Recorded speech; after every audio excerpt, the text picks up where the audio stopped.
All right, how are you doing?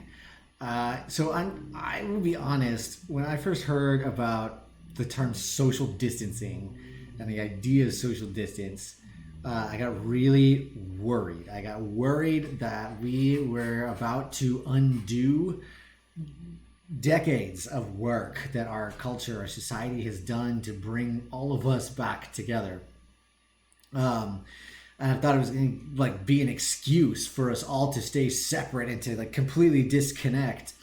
But I sort of had an epiphany this morning. I was listening to the news and realized that actually this social distance may actually bring us even closer together than we have ever been before. And I'm super excited about that. So I'm Owen. Thank you for joining in today. I'm happy to have you around.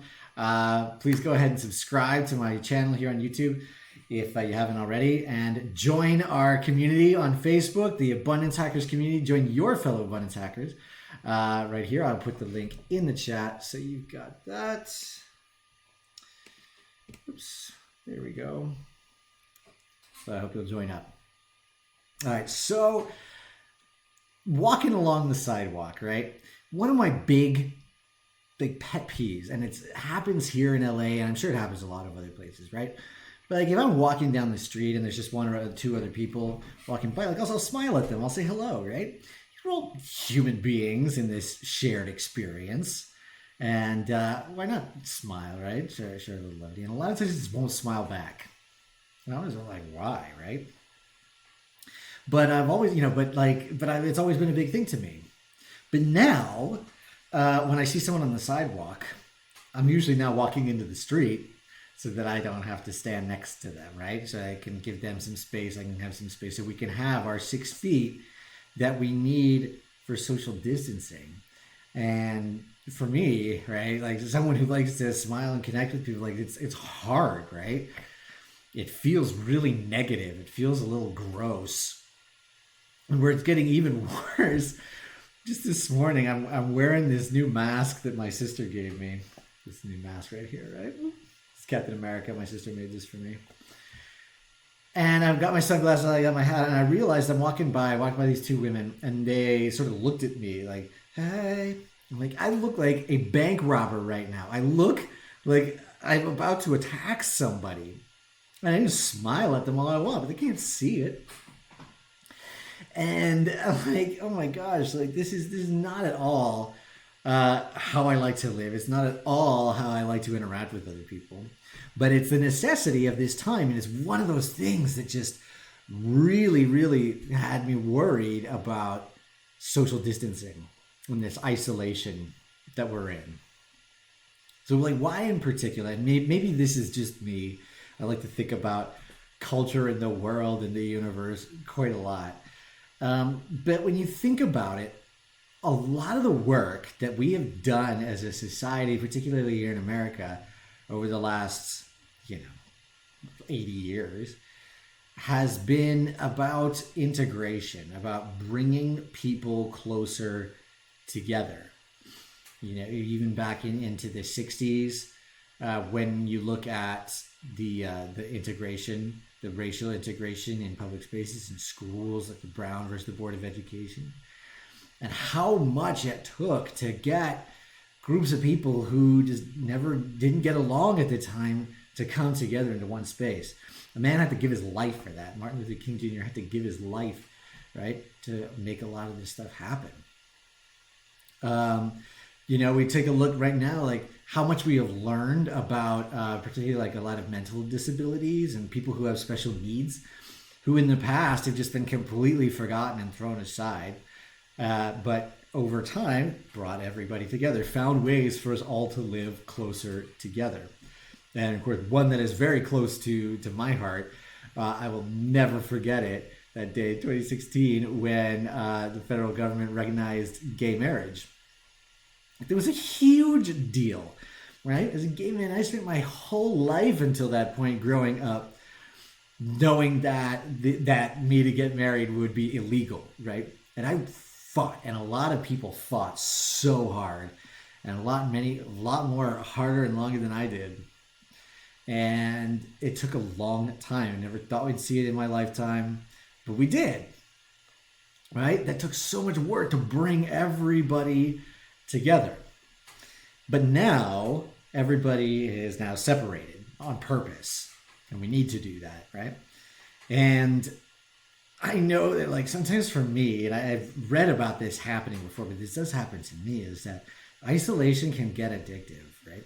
And it takes work to live with other people. It takes work to be around people with different viewpoints, with different backgrounds, with different frames of mind. And so I get it that it can be very easy after all of this is said and done to stay in the comfort of that isolation, to stay in the comfort of that disconnection. And that worries me. It worries me so much. Well, at least it did worry me a little bit more until this morning. This morning, I'm listening to the news, and it's a story about the British Prime Minister Boris Johnson, who spent last night in the intensive care unit hospital. He's diagnosed. He has coronavirus, and the news story is contrasting this whole incident of him in the intensive care with him just a few weeks ago saying, I'm shaking all the hands that I can. I don't care. I've been in this hospital where people have coronavirus. I'm shaking hands with everybody. I don't care. She's made some pretty blustery statements in the past, probably not too unlike our own president. Just sort of blowing off this whole thing and like, if everybody gets it, then it won't matter. But yet, after all that, here he is in the hospital, just like all the other people who are sick right now, right? Here is the Prime Minister of one of the greater countries in the world, and he is in the intensive care just like everybody else.